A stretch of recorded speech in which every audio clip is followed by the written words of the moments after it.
Bonjour à tous et bienvenue sur le plateau d'Un cœur qui écoute, votre émission de spiritualité.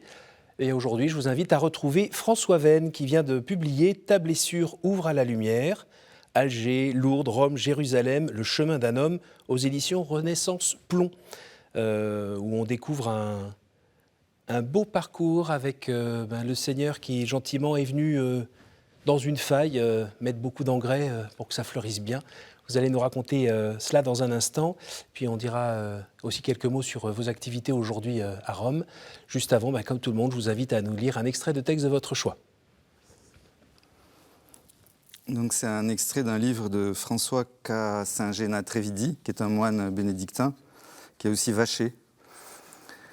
Si fugace que soit notre expérience du divin, si obscure qu'en soient les voies, il nous faut faire un effort pour revenir de temps en temps sur nos pas, afin de discerner les chemins par lesquels le Seigneur nous fait volontiers passer. Puis j'entendis une voix me dire du ciel « Écris », dit l'Apocalypse. Pourquoi écrire ? Ne risque-t-on pas de répéter ce que d'autres ont déjà écrit en y apportant la caution d'une expérience beaucoup plus profonde que la nôtre ? Et bien souvent, le titre éminent de leur sainteté, cette crainte ne saurait nous arrêter. Comme Marie-Madeleine, au matin de Pâques, la rencontre pascale avec le vivant fonde notre histoire sainte personnelle. Elle légitime aussi notre propre témoignage sur cette rencontre. Marie de Magdala ne reste pas muette sur sa découverte matinale. Elle s'en va, elle court annoncer « Voilà ce qu'il m'a dit ». Ainsi devons-nous faire. L'intimité de la rencontre s'épanouit dans un témoignage apostolique. Venez, écoutez que je raconte, vous tous les craignants de Dieu, ce qu'il a fait pour mon âme, dit le psaume. Chaque homme qui vient en ce monde innove radicalement. Chaque membre du corps total innove radicalement. Aussi n'est-il pas une seule histoire d'une âme, si humble soit-elle, qui ne soit de droit histoire de l'Église, et qui ne soit appelée au sens le plus digne, c'est-à-dire le plus ecclésial du mot, à la publicité. C'est ce que veut dire le Seigneur lorsqu'il dit « Il n'y a rien de caché qui ne doive être révélé ». Notre propre expérience spirituelle ne nous appartient pas. Elle est, dès maintenant, le bien commun de la catholica. Selon l'intuition profonde et constante des pères, tout ce qui advient dans le microcosme de l'âme individuelle se joue dans le même temps au plan du macrocosme ecclésial. Anima ecclesiastica. Voilà, François K. Saint-Géna-Trévidi. Pourquoi ce choix ? Parce que j'étais pour les fêtes de Pâques à Lourdes, en famille, et un de mes fils lisait ce livre. Et en ouvrant le livre, je suis tombé sur ce passage qui m'a beaucoup touché parce que parfois je me demande pourquoi j'ai raconté ma vie dans ce livre. Et finalement, l'idée, en fait, c'est que chacune de nos vies est une histoire sainte où Dieu agit. Et que l'idée aussi, c'est que chacun pourrait écrire sa vie à la lumière de ce que Dieu a fait pour lui. Et donc, ce que j'aimerais aussi, c'est que mon livre incite le lecteur à raconter sa propre vie et à rendre témoignage aussi des merveilles que Dieu a fait pour lui. Voilà. Alors ça, on l'a à peu près toutes les pages, où c'est ponctué de signes, en fait, où on sent que la providence est bien présente dans votre vie. J'ai quasiment envie de dire tous les jours.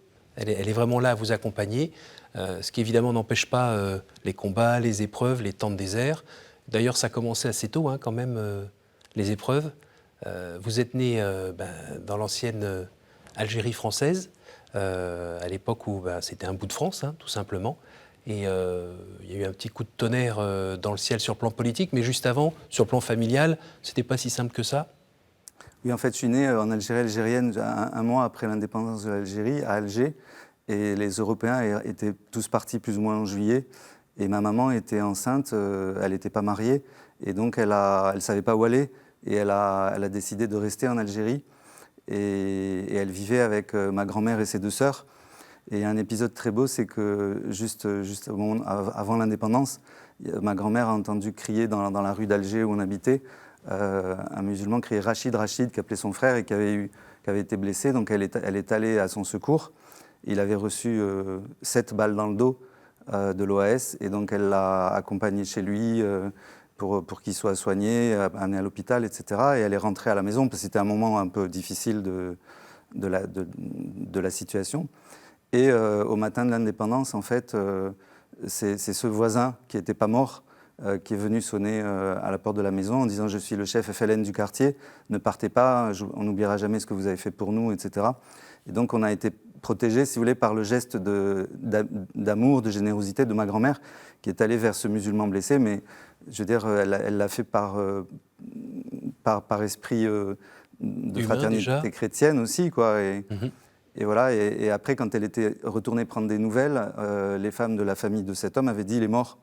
Et donc, il l'avait caché dans un hôpital clandestin du FLN pour le soigner. Et donc, pour elle, voir le mort ressuscité qui venait lui dire qu'on était chez nous et qu'il ne fallait pas qu'on parte, c'était un cadeau du ciel. Donc, ça a commencé comme ça. Si vous voulez, les 7 balles dans le dos de ce voisin musulman sont devenues pour nous 7 sources d'espérance. Et cette source que je mets toujours aussi en lien avec les 7 moines de Tibarine que j'ai connus et avec les 7 dons de l'Esprit Saint, enfin, avec cet arc à Dieu de transformer toutes nos souffrances en point de lumière, en source de grâce pour nous et pour les autres. Alors les plus jeunes générations ne réalisent pas complètement ce qui s'est passé.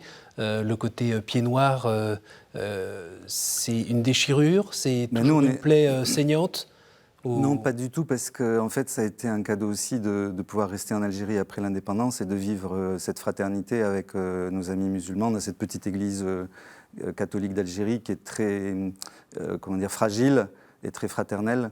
Donc on a pu témoigner auprès des pieds noirs qui étaient venus en France de ce qu'on vivait, et ça a permis aussi d'apaiser les souffrances d'un certain nombre qui ont pu revenir en Algérie, retrouver aussi leurs voisins musulmans, les lieux où ils avaient vécu, etc. Et nous, moi je suis la 6e génération née en Algérie, donc tous les ancêtres sont au cimetière à Alger, etc. Et c'est vraiment notre pays, quoi. Quand on lit Camus, on comprend. Et la canonisation de Charles de Foucault là, qui arrive. Voilà, et Charles de Foucault, c'est intéressant, j'ai approfondi un peu la vie de chacun des moines de Tibarine, et j'ai découvert que Charles de Foucault était important dans la vie de chacun. Ils l'avaient chacun rencontré, et finalement ils ont réalisé un peu son rêve, qui était une petite communauté de frères vivant en milieu musulman pour témoigner de l'amour de Dieu, de l'amour du Christ, dans des gestes concrets de fraternité. Donc ils ont réalisé son idéal finalement. Et là, il va être canonisé donc, le 15 mai à Rome. Ça va être une grande fête. Et d'autant plus pour moi, c'est important parce que, comme je n'ai pas connu mon père, j'ai cherché à savoir qui il était, à le connaître, etc. Et là, le seul souvenir que ma mère m'a donné de lui quand j'étais adolescent, c'était une image de Charles de Foucault où il avait écrit au dos « Il te protégera et t'aimera pour moi ». Donc pour moi, Charles de Foucault, ça a été toujours mon père, disons, en Dieu, quoi. Enfin, celui qui m'accompagnait, qui me soutenait. Donc j'aimais beaucoup aller prier sur sa tombe dans le désert quand j'étais enfant.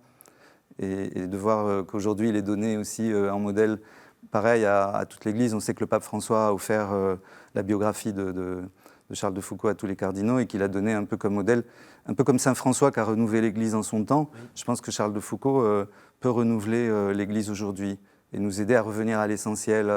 On parle du monde d'après la pandémie, c'est le temps pour revenir au cœur de la foi, au cœur de l'Évangile et au cœur de la miséricorde de Dieu qui nous rejoint dans nos faiblesses et qui transforme. Enfin, c'est sur le fumier que poussent les plus belles fleurs.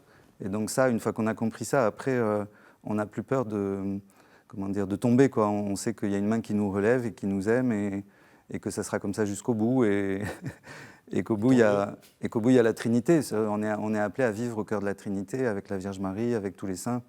C'est extraordinaire. Enfin, alors un bel horizon. Avant de parler comme ça aujourd'hui, quand vous étiez gamin, il y a eu des périodes un petit peu chaudes. Vous aviez un tempérament un petit peu rebelle. Vous avez un peu tout envoyé balader à un moment ? Oui, j'étais un peu un sauvage, disons, souvent dans la forêt ou à la mer, avec mes copains qui étaient voyous. Bon, j'avais beaucoup de copains musulmans qui étaient aussi des gens, un peu de la rue, du quartier. Et c'est les plus beaux souvenirs pour moi. Et c'est vrai que j'ai découvert en fait le Christ plus à travers, j'allais dire pas tellement à la messe où on allait on allait à l'église Notre-Dame de Lourdes à Hydra, mais surtout dans les relations avec les personnes qui avaient donné leur vie à Dieu en Algérie, donc des religieux, des religieuses, et les moines de Tibarine, parce qu'on allait se ressourcer à Tibarine quand j'étais petit. Et là, j'ai une image très belle qui me revient souvent, c'est le frère Christian de Chergé, qui nous ouvrait le portail du monastère avec ses pieds nus dans ses sandales de peau et avec son grand sourire. Et puis, donc il était un peu l'image de cette disponibilité, de cet accueil du Christ pour chacun de nous. Et puis je voyais sur la gauche du monastère le frère Luc debout, qui était le médecin, donc avec toute cette file de femmes avec des enfants, de vieillards, après, ayant travaillé à Lourdes comme journaliste, à la procession de l'après-midi, la procession des malades, je repensais toujours en fait à la procession des malades qui allait vers frère Luc, qui était aussi visage du Christ, quoi. Puis la petite chapelle très franciscaine du monastère, où on sentait que là, dans ce silence, ils recueillaient leur force, quoi, leur paix. Donc il y avait ça, et je pense que mon côté rebelle, si vous voulez, il s'est apaisé au contact de ces personnes extraordinaires qui ont tracé le cap, quoi, voilà. Alors à un moment, vous racontez que vous avez été quand même séduit aussi par une sorte de vie radicale de musulmane. Ça vous a tenté un petit peu, finalement, non. Vous êtes catholique. Vous sauriez nous dire à quel moment il y a une rencontre un peu avec Dieu dans votre vie ? Je crois que les musulmans, on le voit dans la vie de Charles de Foucault, quand il part au Maroc et qu'il est touché par la façon de prier des musulmans. Et son expérience, en fait, elle rejoint l'expérience de beaucoup d'autres, et la mienne aussi, parce que de voir des hommes prier, les hommes musulmans qui prient avec les mains, comme quand nous on dit le Notre Père, quoi. Donc maintenant, chaque fois que je récite le Notre Père, je le prie en communion avec eux. Ce sens de la solidarité avec les pauvres, par exemple, chaque fois qu'il y avait un bout de pain par terre, mes copains le ramassaient, embrassaient le bout de pain et le mettaient sur un petit mur, en pensant aux pauvres qui passeraient et qui pourraient avoir faim, quoi. Voilà, tous ces gestes comme ça de solidarité qui marquent les vrais musulmans, enfin ceux qui vivent vraiment leur foi de manière authentique et pas les fanatiques. Oui. Et donc leur sens de Dieu. Aussi, on allait beaucoup à Notre-Dame d'Afrique, sur les hauteurs d'Alger, qui est un sanctuaire marial, où il y avait surtout des musulmans en fait qui priaient, parce qu'ils aiment beaucoup la Vierge Marie. Et donc j'ai vu la Vierge Marie comme celle qui pouvait nous réunir, notre mère, quoi, qui pouvait nous faire comprendre qu'on est frères et sœurs de la même humanité et sous le regard du même Dieu. Et donc c'est pas que j'ai eu une tentation de devenir musulman, mais j'ai eu beaucoup d'admiration pour la foi des musulmans. Et je pense que la foi des musulmans est une chance quand je les vois dans le métro, par exemple à Paris, avec un chapelet à la main, parce qu'ils ont leur chapelet où ils disent les 99 noms de Dieu. Je me dis, on devrait aussi sortir le nôtre, quoi. Et ils sont là pour nous rappeler que Dieu existe. Et donc, béni soit-il pour ce service qu'ils nous rendent. C'est d'ailleurs ce que disait le cardinal Sarah il n'y a pas longtemps, sur une télévision française. Je crois qu'on essayait de lui faire dire quelque chose un peu de négatif. Et lui, il a été très, très positif en disant mais les musulmans qui sont en France, ils nous rappellent la transcendance et ils nous invitent à être davantage chrétiens, en fait. Et ici et maintenant, sans être sensible au regard des autres, voilà. On sort son chapelet, on sort sa Bible et on vit sa foi, quoi. Exactement. Pas la peine de se sentir jugé. Exactement. Donc moi, j'ai reçu que du bien de la part des musulmans que j'ai connus en Algérie, et j'ai pas connu de fanatisme, c'était pas encore à la mode, j'allais dire. Et des fanatiques, il y en a dans toutes les religions. Il y en a chez les hindous, il y en a aussi chez les chrétiens. Enfin, donc il ne faut pas confondre l'islamisme, le terrorisme avec l'islam et les musulmans, qui sont des gens comme nous et avec qui on peut vraiment... Je connais par exemple des musulmans qui se réunissent avec des chrétiens pour chercher dans le Coran ce qui peut rejoindre, disons, l'Évangile, dans le sens où toutes les paroles d'amour, de paix, de partage, et donc essayent de vivre ces paroles, ensemble. Ces paroles du Coran qui sont porteuses de bien, quoi. Et donc il ne s'agit pas pour un musulman de se convertir, il s'agit juste, comme pour un chrétien, quoi, d'essayer de vivre vraiment ce qui lui est demandé à travers sa tradition religieuse. Et je pense qu'au sommet de nos expériences spirituelles, on se rejoint. Et voilà, et qu'on est tous appelés à demeurer dans le cœur de Dieu pour l'éternité et à chanter sa gloire ensemble. Alors vous avez cité plusieurs fois la Sainte Vierge. Aujourd'hui on est le 13 mai, c'est une date assez neutre pour vous ?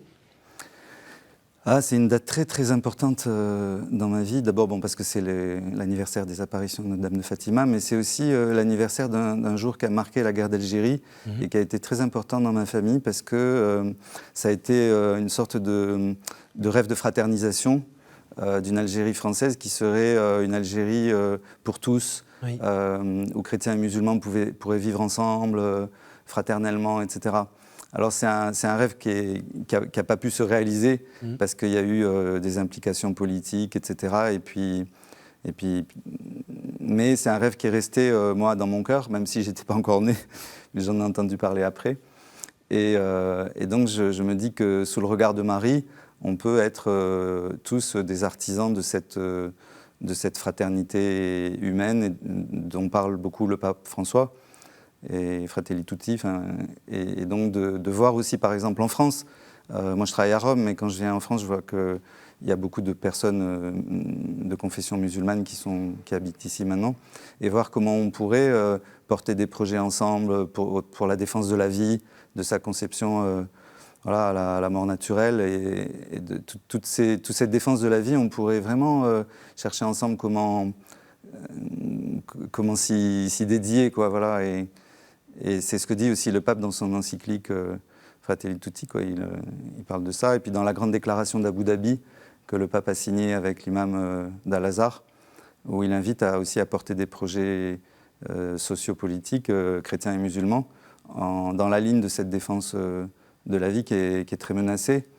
Et c'est vrai que moi, je parle en connaissance de cause, puisque ma maman m'a attendu dans des circonstances difficiles. Elle aurait très bien pu ne pas garder son bébé. Elle avait toutes les raisons légitimes, on va dire, et elle a fait ce choix de garder son enfant. Donc moi, maintenant, j'ai 5 enfants et des petits-enfants qui sont heureux d'être au monde et d'y voir clair, j'allais dire, et de croire en Dieu aussi.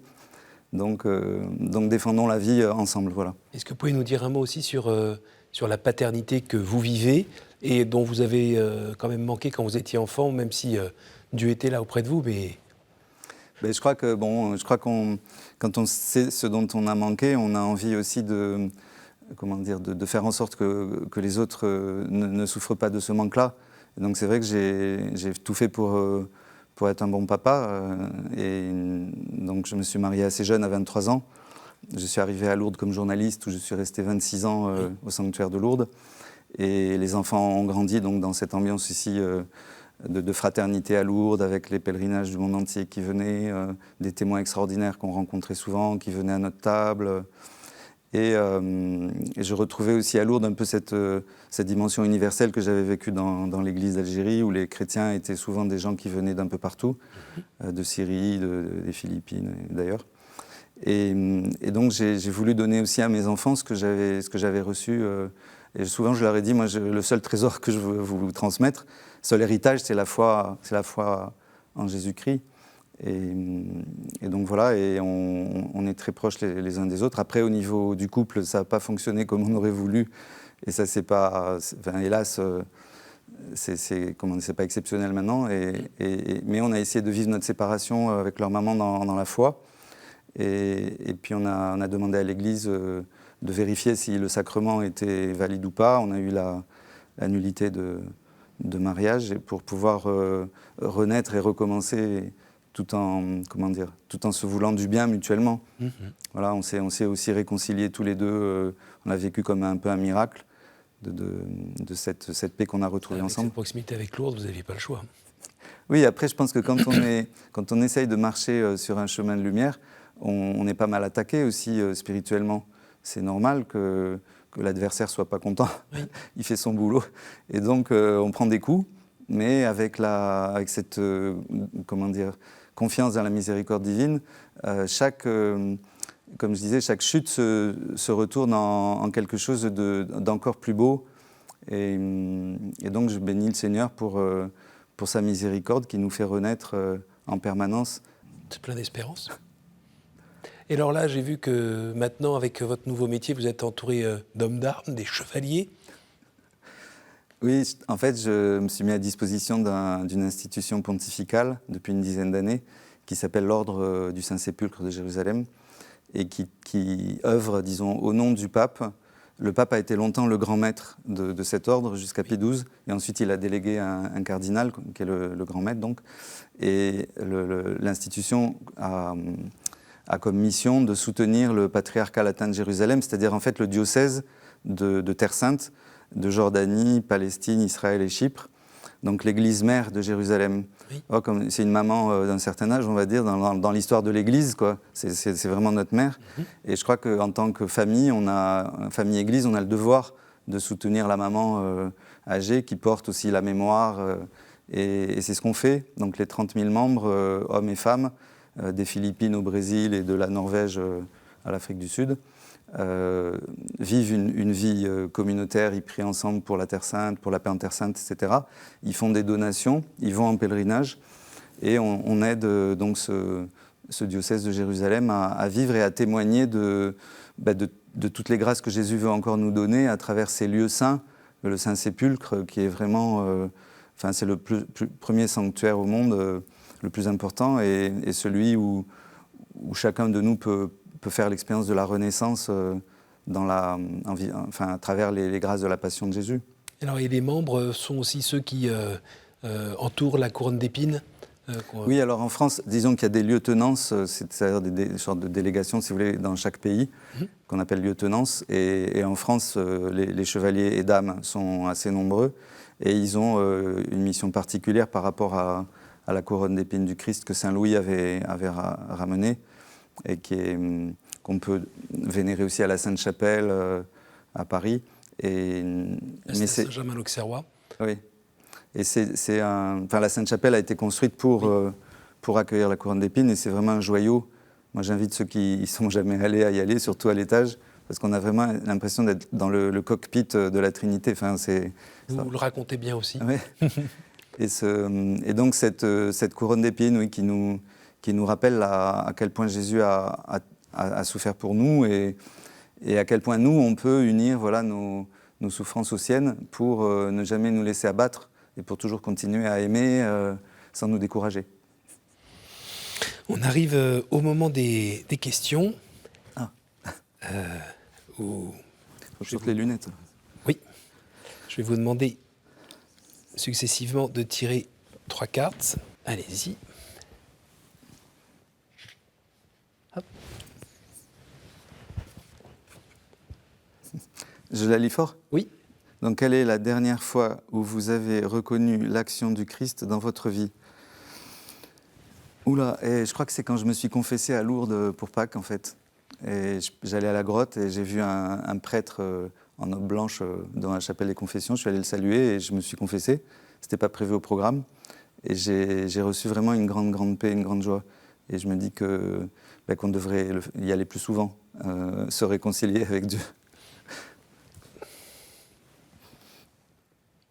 Quel suspense. Hop là. Quelle est pour vous la plus belle fête ? Je crois que c'est l'Assomption, en fait, de la fête de l'Assomption de Marie, le 15 août. Parce que j'ai compris, en étant à Lourdes pendant 26 ans, la fête du 15 août, c'est très important. Et j'ai essayé de comprendre en quoi ça nous concerne. Et j'ai fini par avoir l'intuition que finalement, tout ce qu'on vit de beau sur la terre, c'est appelé à demeurer dans l'éternité. Et donc Marie, elle est la première dans cette lumière pascale du Christ, dans la lumière de la résurrection de son Fils, où elle porte toutes les grâces qu'elle a reçues et qu'elle nous partage, et que donc nous, chaque fois qu'on a un moment de grâce aussi sur la terre, il est appelé à enrichir le paradis. Et donc tout ce qu'on vit sur terre est appelé à vivre cette Assomption dans la gloire de Dieu. Et c'est pour ça que j'aime cette fête. Une dernière. Hop. Alors, quel est l'endroit ou le lieu qui vous porte le plus à la prière ? J'aurais dit, en fait, la grotte de Lourdes.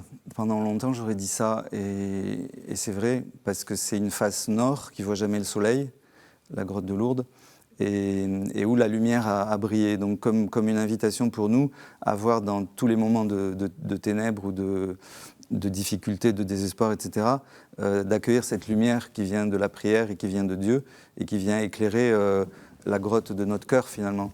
j'aurais dit ça. Et en même temps, maintenant, j'associe le Saint-Sépulcre de Jérusalem, où on peut vivre la même expérience. Donc pour moi, la grotte de Lourdes, en fait, c'est une sorte de réplique mariale du Saint-Sépulcre pour ceux qui n'avaient pas pu y aller et qui ont pu découvrir cette vérité lumineuse en venant à la grotte de Lourdes. Mais je les invite aussi à aller au Saint-Sépulcre. Ouais. Merci beaucoup pour ce témoignage. Merci beaucoup de nous avoir partagé votre sens de la vie, ce chemin spirituel et cette sagesse en fait qu'on peut tous vivre, cette histoire de bien comprendre que les épreuves que nous partageons dans notre vie sont l'occasion de participer au sacrifice du Seigneur et transformer tout ça en fleurs, en soleil, en amour. Merci beaucoup. Je rappelle le titre de votre livre, « Ta blessure ouvre à la lumière ». Alger, Lourdes, Rome, Jérusalem, le chemin d'un homme aux éditions Renaissance Plomb. Merci beaucoup d'être venu nous voir. Merci beaucoup à vous tous pour votre fidélité. Je vous rappelle que cette émission, vous pouvez la retrouver sur notre site Ad Libitum, sur www.ktotv.com. Et puis, n'hésitez pas évidemment à la partager autour de vous. Je remercie toute la technique qui a permis la réalisation de cette émission. Je remercie tous ceux qui nous écoutent sur différents supports et je vous dis à tous à la semaine prochaine.